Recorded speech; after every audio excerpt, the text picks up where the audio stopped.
The ballroom glittered with gold and white, every surface polished to reflect the illusion of perfection. Crystal chandeliers sparkled above as an orchestra hummed softly in the background. It was supposed to be a celebration, but to me, it felt more like a performance, one meant to impress rather than to unite. My nephew, Gregory, was getting married, and although I had played a large role in raising him after his father passed away, I couldn't shake the feeling that I didn't belong here. Guests in designer suits and diamond jewelry mingled confidently, their conversations flowing effortlessly, while I stood quietly with a modest glass of champagne in hand.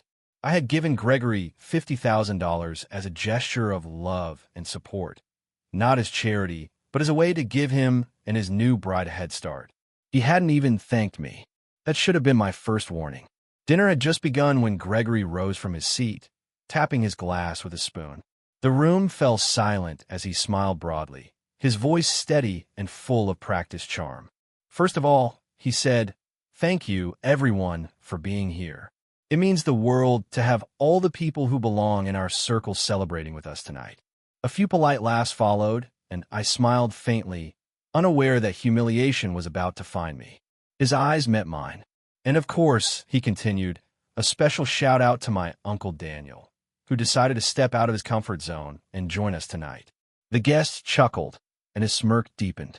"Uncle's a hands-on guy. Built things with his hands. Hard work, callous palms, that sort of thing. But tonight, he's here among the elite. Don't worry.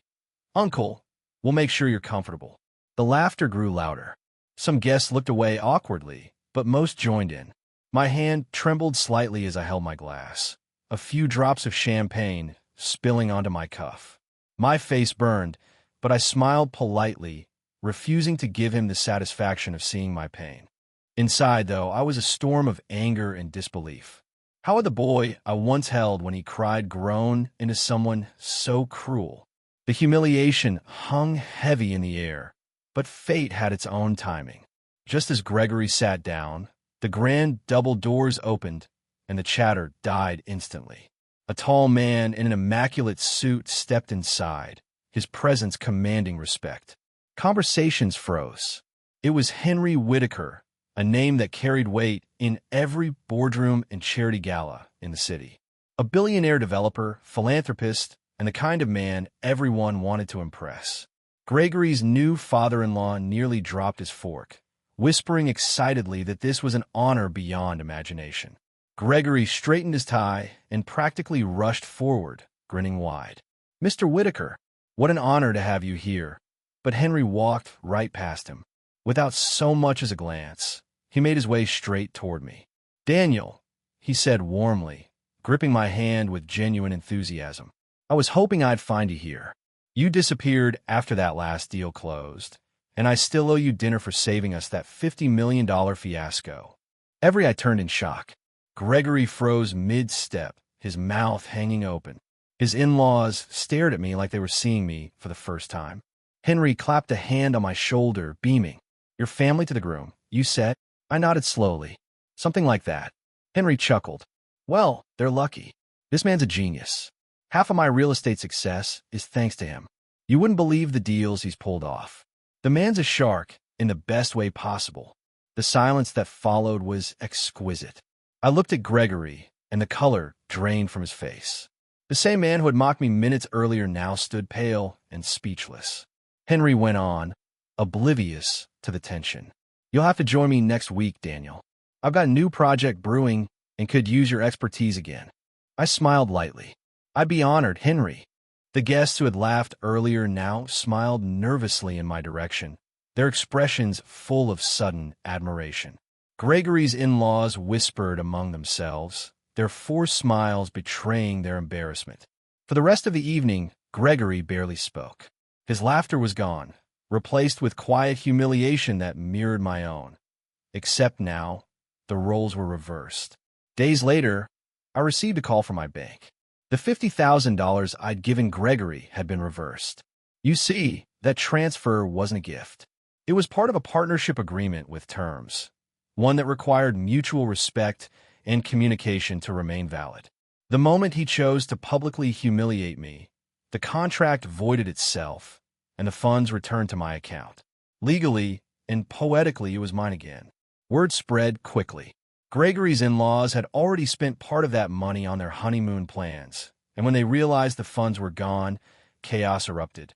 His wife accused him of mishandling their finances, and her family began questioning his competence. What had started as a perfect union was now unraveling thread by thread. Karma doesn't always roar.